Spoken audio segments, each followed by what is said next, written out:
고객님 안녕하십니까. 딜러 송씨입니다. 구독과 좋아요 눌러주세요.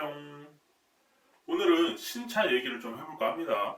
딜러가 신차 얘기를 한다고? 그것도 차도 안 갖다 놓고? 뭐 어떻습니까? 차 팔러 나온 것도 아닌데. 3세대 K5 얘기를 좀 해볼까 합니다. K5가 정식 출고가 시작이 됐죠. 그리고 어느 정도 흥행에도 성공을 한 것 같습니다.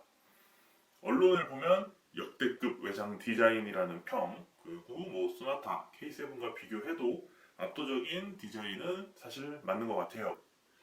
실제로 소나타가 처음 나왔을 때만 해도 디자인으로는 조롱당하던 분위기와 현재 K5는 매우 다르게 느껴집니다. 더 젊은 사람들이 좋아할 만한 요소들이 가득 차 있는 차량이죠. 그런데 딜러인 제가 봤을 때 K5의 절망이 그리 좋아 보이진 않는 것 같습니다. 연식 변경이 된다든지 마이너 체인지가 된다든지 개선은 분명히 매년 조금씩 이루어지겠지만 현재 이 출시한 이 기준에서는 말입니다. 왜 그러냐면 외부를 보면 소나타보다 분명히 압도적인 디자인을 가졌는데 흔히 깡통이라고 얘기를 하는 트렌디 등급부터 K5에는 LED 헤드램프가 적용이 되어 있어요. 하지만 소나타는 그래도 깡통에는 할로겐 방식의 헤드램프를 적용을 했어요. 근데 돈이 좀 부족한 20대들이라면 소나타와 K5를 이제 무리해서 살라고 했을 때 당연히 밖에서 봤을 때 더 좋아 보이는 LED 헤드램프가 들어가 있는 그리고 더 자극적인 디자인을 가진 K5를 사게끔 되어 있어요. 근데 이 중형 차들이 원래 20대를 위한 차가 아니잖아요. 그러니까 첫 차로서 이 차를 사는 사람이 많아진다는 얘기는 지금 이 K5가 가지고 있는 과학 오옥이라는 이 오명 이게 절대 지워질 수가 없다고 생각을 합니다. 그러니까 지금 3세대가 나왔지만 과학 오옥이라는 이 오명은 앞으로도 계속 지속이 될 것 같아요. 그러면은 전체적인 이 차의 이미지는 더더욱이나 떨어지겠죠. 그리고 지금 뭐 K5 디자인 얘기를 할 때 보면 공식 홈페이지에도 패스트백이라는 표현을 쓰고 있더라고요. 근데 도대체 저는 왜 이런 표현을 쓰는지 모르겠어요. 제가 봤을 때는 디자인이 아무리 패스트백 디자인이라 하더라도 트렁크가 분리가 되어 있으면 그냥 세단일 뿐이에요. 제가 생각했을 땐 이거 그냥 푸조 508을 닮아서 패스트백이라고 우긴다라고밖에 생각이 안 들어요. 아니면은 패스트백이라는 유형을 모르는 건가 싶은 거죠. 디자인 얘기를 조금 더 하자면 굉장히 기존 2세대보다도 더 강렬한 인상을 주는 그런 디자인으로 리터치를 많이 했죠. 헤드램프 안쪽에 주간 주행등 라인이라든지 호랑이 코 그릴이라든지 이런 부분들이 조금 더 날렵하고 좀 더 매서운 그런 느낌을 주는 디자인인데 분명히 더 멋있어요. 멋있어졌고 날렵하고 잘 달릴 것 같고 빠를 것 같고 근데 이런 디자인을 가진 차량의 경우에 이게 시간이 약이 아니고 시간이 독입니다. 시간이 지나면 지날수록 이 디자인 때문에 이 차량이 발목이 잡힐 거예요. 왜 그러냐면 눈에 굉장히 많이 띄고 한눈에 눈이 확 가죠. 그렇다는 거는 한 번에 눈이 갔는데 두 번째에는 아 이거 인식이 가요. 근데 이게 반복이 되면 너무나 금방 질려버린다는 얘기입니다. 그나마 지금 K5가 택시 판매를 안 한다고 했죠. 이건 정말 잘한 거예요. 택시로도 이게 돌아다녔으면은 아마 올해 말부터 마이너 체인지 언제 하냐 이런 얘기 나왔을 겁니다. 어쨌든 판매량이 이렇게 줄어들다 보면은 택시로 그때 나오게 돼 있어요. 그렇다면은 택시가 나오는 그 순간부터는 마이너 체인지를 얼마나 빨리 하느냐에 따라 이 모델의 운명이 결정이 될 것 같습니다.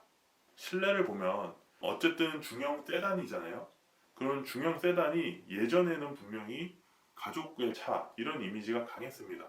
현재도 마찬가지고요. 그런데 지금 이 K5 같은 경우에 뒷좌석에 관련된 대부분이 다 옵션이에요.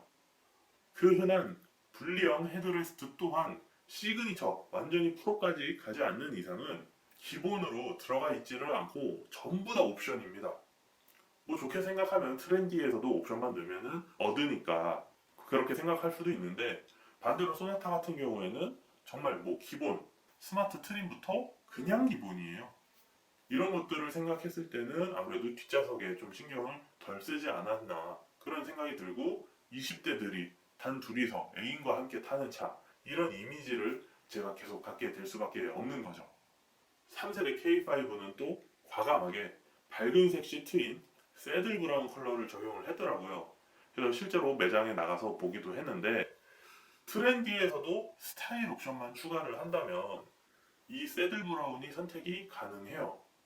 근데 말이 좋아서 브라운이지 실제로 보면은 뭐 현대 기아나 아니면 다른 수입차에서 사용하는 그런 카멜색이랑 거의 유사합니다.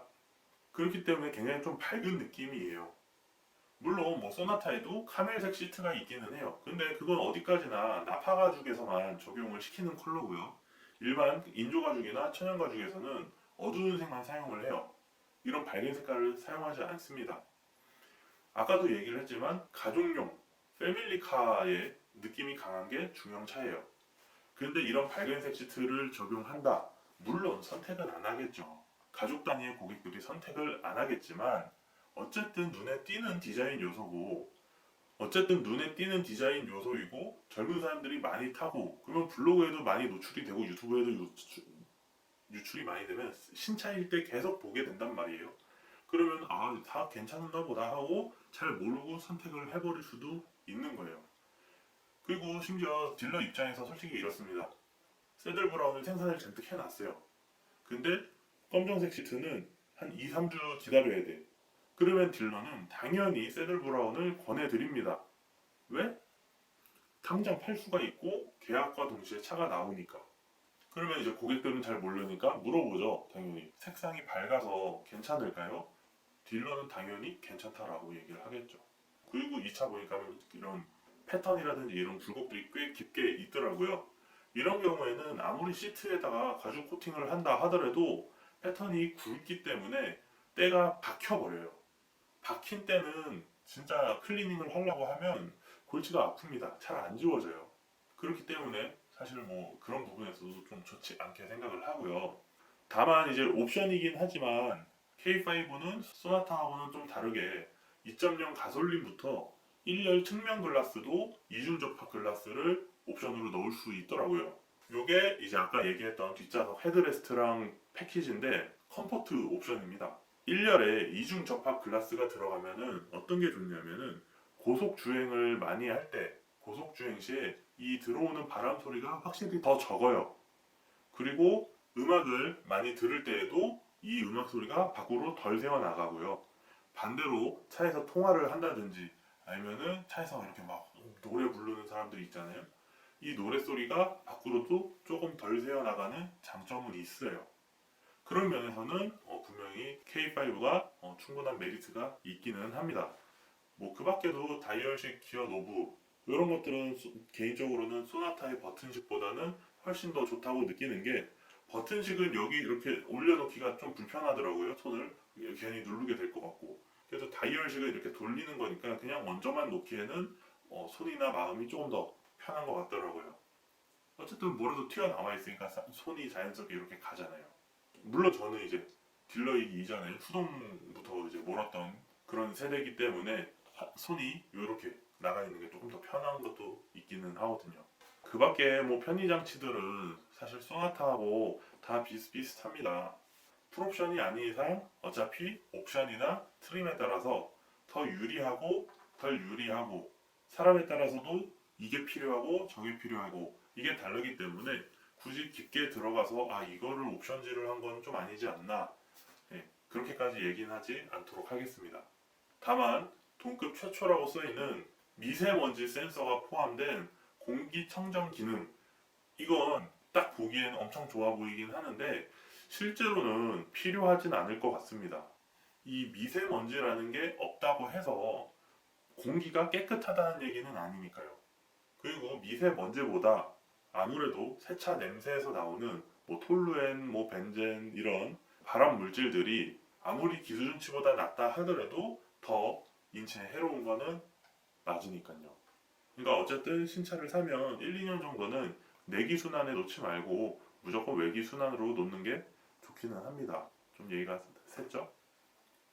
자, 종합을 하면 20대나 30대 초반 혹은 총각들을 노리고 출시한 느낌이 가득한 K5인데 딜러 입장인 제가 봤을 때는 반갑지는 않습니다. 당장의 판매량은 많을 거예요. 왜냐면 임팩트 있게 가기 때문에. 하지만 이제 해당 연령대 고객들이 차를 다 사고 얼리 아답터들이 다 산 이후에는 어차피 이 해당 연령대의 고객들하고 그리고 처음에 차를 사는 얼리 아답터들은 생각보다 팔았을 때 남는 게 별로 없어요. 그렇기 때문에 만약에 제가 기아의 딜러라면 매장에서 만난 고객 중에 부부가 같이 왔다든지 아니면은 뭐 결혼을 했다든지 이렇게 상담을 하면서 얘기를 들었을 때 정말 괜찮은 사람이다 싶으면은 K5를 보러 온 사람한테 풀업을 받으면은 K7의 중간 옵션을 K5 중간 옵션을 보고 왔으면 K7의 기본을 권하겠습니다. 반대로 제가 또 소나타와 K5 중에 하나를 사거나 지인이 둘 중에 야, 뭐 사는 게 낫냐? 하고 질문을 한다면 저는 당연히 소나타 센슈어스를 사거나 권하겠습니다. 차 자체의 기능, 옵션, 성능도 물론 중요하지만 이 일을 오래 하면서 쭉 지켜봐 보니 차가 가진 이미지 또한 굉장히 중요하고요. 나아가서는 그 차의 이미지가 아니고 그 차를 타는 그 사람의 이미지 또한 중요하게 작용을 하기 때문에 아무래도 소나타 센슈어스 쪽을 권해드릴 것 같아요. 기아차에서는 기존의 K5가 가진 과학 오목이라는 부정적인 이미지를 깨트리려는 생각보다는 기존 이미지 그대로 심지어 조금 더 자극적이고 조금 더 젊은 층을 상대로 타겟으로 잡은 것이 확실한 것 같습니다. 그래서 제가 봤을 땐 당장 2년 뒤만 되더라도 아마 그 결과가 조금 부정적으로 많이 작용을 하지 않을까라는 생각이 좀 드네요. 그런 의미에서 앞으로의 판매량 또한 굉장히 궁금한 차량입니다. 이상 K5 리뷰는 끝내도록 하겠습니다. 뿅!